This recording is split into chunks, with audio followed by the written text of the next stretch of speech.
نحمده ونصلي على رسول الكريم اما بعد اعوذ باللہ من الشیطان الرجیم بسم اللہ الرحمن الرحیم۔ سامعین و ناظرین، یہ جو ولاد کا سلسلہ ہم قرآن کریم سے کرتے ہوتے ہیں، اس سلسلے میں ہم آج سے سورہ یوسف شروع کر رہے ہیں، پارہ نمبر 12، اس کا رکوع نمبر 10 ہے جو سٹارٹ میں ہم شروع کر رہے ہیں۔ یہ سورت مکہ مکرمہ میں نازل ہوئی۔ کچھ یہودیوں نے حضور صلی اللہ علیہ وسلم سے یہ سوال کروایا۔ انہوں نے قریش مکہ سے کہا کہ وہ پیغمبر صلی اللہ علیہ وسلم سے پوچھیں کہ جو بنی اسرائیل کے لوگ جو فلسطین کے باشندے تھے، مصر میں جا کر کیوں آباد ہوئے؟ یعنی بیسیکلی ان کا جو ایریا تھا، ان کا جو علاقہ تھا وہ فلسطین تھا۔ بنی اسرائیل کے حضرت موسیٰ علیہ السلام، دوسرے یعقوب علیہ السلام کے لوگوں کا، تو ان کا علاقہ فلسطین تھا، تو یہ مصر میں کس طرح آباد ہوئے؟ ان کا خیال تھا کہ حضور صلی اللہ علیہ وسلم چونکہ پڑھے ہوئے نہیں ہیں، امی ہیں، تو وہ کس تاریخ کی کتاب سے یا کس حوالے سے یہ بات ثابت کر سکیں گے کہ یہ جو بنی اسرائیل تھے یہ کس طرح جا کر مصر میں آباد ہوئے؟ تو یہ ان کی جو چال تھی، اس کو اللہ تعالی نے نل اینڈ وائٹ کر دیا اور وہی نازل کر دی آپ۔ اگر ایسا نہ ہوتا تو ان لوگوں کو یعنی کفار مکہ کو پروپیگنڈے کا ایک بہت بڑا ذریعہ ہاتھ آ جاتا، اور آلریڈی یہ کہتے تھے کہ یہ سچا نبی نہیں ہے، اور یا تو یہ نعوذ باللہ جادوگر ہے یا مجنون ہے، یا اس طرح کی باتیں لایانی جو تھی وہ کیا کرتے تھے۔ بنی اسرائیل کے جد امجد حضرت یعقوب علیہ السلام تھے، جن کا دوسرا نام اسرائیل تھا۔ ان کے 12 بیٹے تھے، جن کی نسل سے 12 قبیلے بنے۔ یہ آپ نے سنا ہوگا کہ حضرت موسیٰ نے پتھر پر عصا مارا اور 12 چشمے پھوٹ پڑے، وہ یہی 12 قبیلوں کے لیے تھے۔ یعقوب علیہ السلام فلسطین میں مقیم تھے، ان کے ساتھ ان کے 12 بیٹے، جن میں یوسف علیہ السلام اور بنیامین۔ یہ ہم اس لیے ان کا علیحدہ تذکرہ کرتے ہیں کیونکہ 10 جو بیٹے تھے ان کی والدہ علیحدہ تھیں اور ان کی والدہ محترمہ علیحدہ تھی۔ تو یہ حضرت یوسف علیہ السلام اور بنیامین بھی شامل تھے، فلسطین میں مقیم تھے اپنے والد صاحب حضرت یعقوب علیہ السلام کے ساتھ۔ ان کے 10 بیٹوں نے سازش کی کر کے یوسف علیہ السلام کو کنویں میں ڈال دیا۔ ایک قافلے نے ان کو نکال کر مصر میں فروخت کر دیا، پھر ان کو عزیز مصر نے خرید لیا اور عزت و احترام سے اپنے گھر میں رکھا۔ یہ آیت نمبر 4 ہے۔ جس وقت کہا یوسف نے اپنے والد محترم حضرت یعقوب سے کہ اے میرے باپ، میں نے دیکھا خواب میں 11 ستاروں کو اور سورج کو اور چاند کو اپنے واسطے سجدہ کرتے ہوئے۔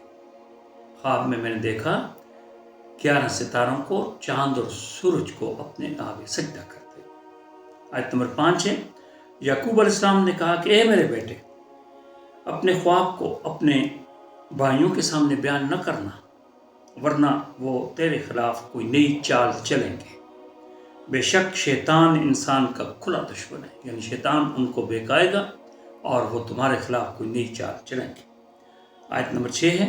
اور تیرا رب اس طرح تجھے چن لے گا اور تمہیں خواب کی باتوں کی تعبیر سکھائے گا، اور تم پر اور یعقوب کے خاندان پر یعنی میرے خاندان پر، آل یعقوب پر اپنی نعمتیں پوری کرے گا۔ اس سے پہلے تمہارے باپ دادا ابراہیم اور اسحاق علیہ السلام پر جس طرح نعمتیں پوری کی تھیں، اسی طرح آل یعقوب پر بھی نعمتیں اللہ پوری کریں گے۔ تمہارا رب سب کچھ جاننے والا، حکمت والا ہے۔ آیت نمبر 7۔ بے شک یوسف اور اس کے بھائیوں کے قصے میں پوچھنے والوں کے لیے نشانیاں ہیں۔ آیت نمبر 8۔ جس وقت انہوں نے کہا کہ یوسف اور اس کا بھائی ہماری نسبت ہمارے والد کو زیادہ پیارے ہیں، یعنی انہوں نے ایک دوسرے سے مشورہ کیا اور پھر اپنے والد یعقوب پیغمبر صلی اللہ علیہ السلام سے کہا کہ بے شک بنیامین اور یوسف ہمارے باپ کو ہم سے زیادہ پیارے ہیں، حالانکہ ہم ایک پوری جماعت ہیں، یعنی مضبوط ایک جتھا ہے، ایک گروہ ہے۔ بے شک ہمارے ابا جان سری غلطی پر ہیں، وہ سمجھتے نہیں تھے کہ یہ پیغمبر ہیں، پیغمبر غلطی پر نہیں ہوتے۔ آیت نمبر 9، یوسف کو قتل کر دو یا اسے کسی دور دراز جگہ پر چھوڑ آؤ، پھر تمہارے باپ کی توجہ تمہاری ہی طرف رہے گی، یوسف سے ان کی توجہ ہٹ جائے گی جب نہیں ہوں گے، اور اس کے بعد تم بہتر ہو جاؤ۔ آیت نمبر 10، ان میں سے ایک نے کہا کہ یوسف کو قتل مت کرو، اسے کسی تاریک کنویں میں ڈال دو کہ اسے کوئی مسافر اٹھا کر لے جائے، اور تم یوسف کے ساتھ اگر کچھ کرنے والے ہو تو ایسا کرو، اسے قتل مت کرو۔ اس کی آگے تشریح تھوڑی سی بیان کرتے ہیں۔ حضرت یعقوب کو معلوم تھا کہ یوسف علیہ السلام نے جو خواب دیکھا ہے اس کی تعبیر یہ ہے کہ یوسف کو اتنا اونچا مقام ملنے والا ہے کہ ان کے 11 بھائی اور ماں باپ ان کے مطیع اور فرمانبردار ہو جائیں گے اور ان کے آگے سجدہ تعظیمی بجا لائیں گے۔ حضرت یعقوب علیہ السلام کے 12 بیٹے تھے۔ حضرت یوسف اور بنیامین کی والدہ ان کی دوسری زوجہ تھیں۔ یعقوب علیہ السلام کی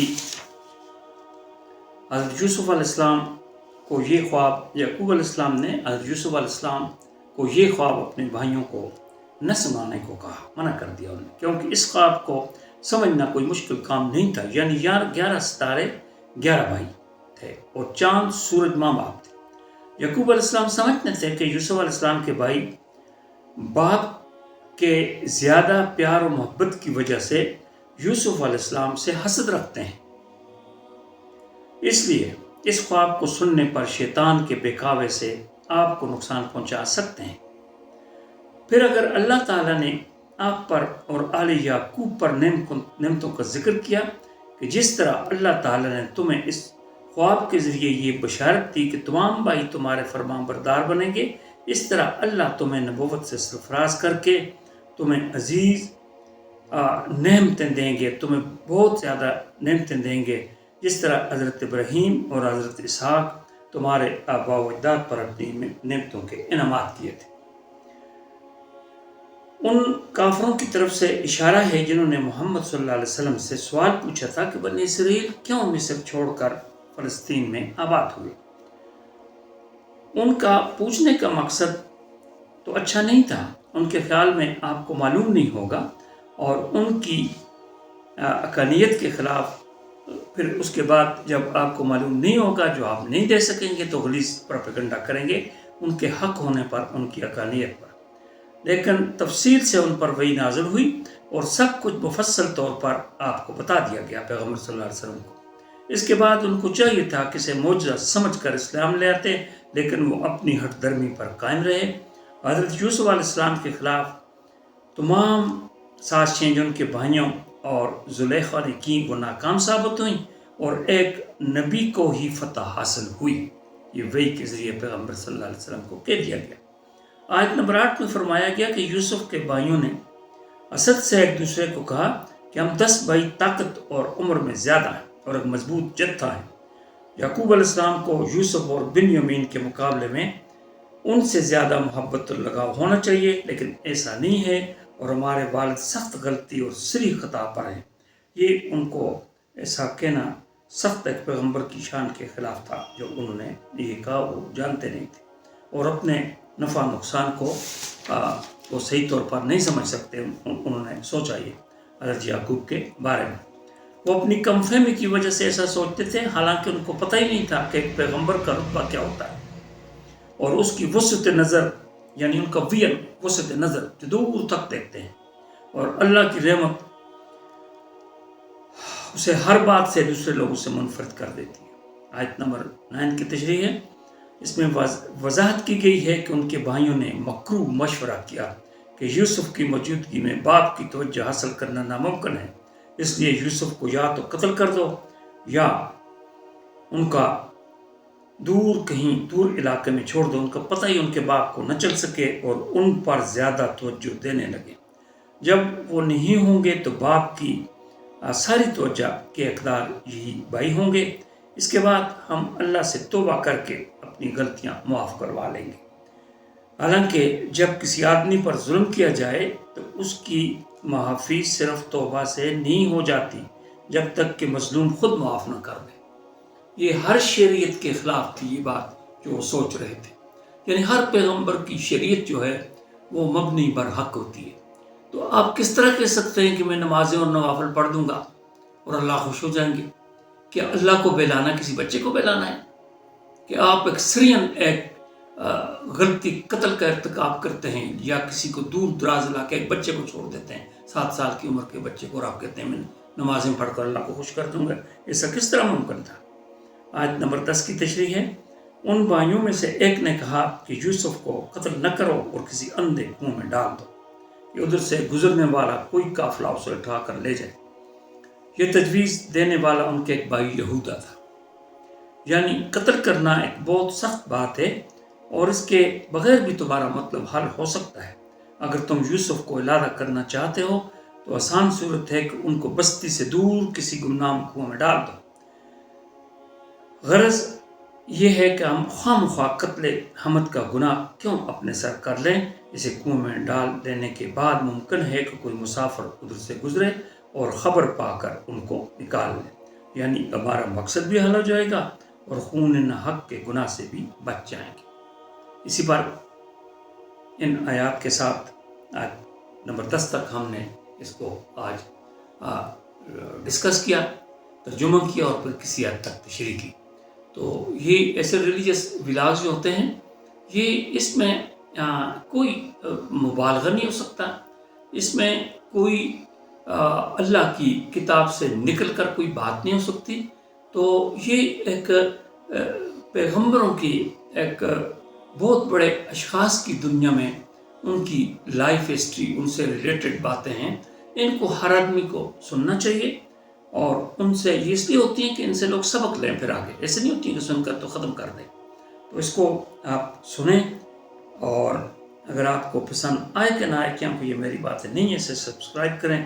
تھینکس اے لاٹ۔ اگلے ولاگ میں ہم اگلی آیات کا ترجمہ اور تفسیر بیان کریں گے۔ شکریہ۔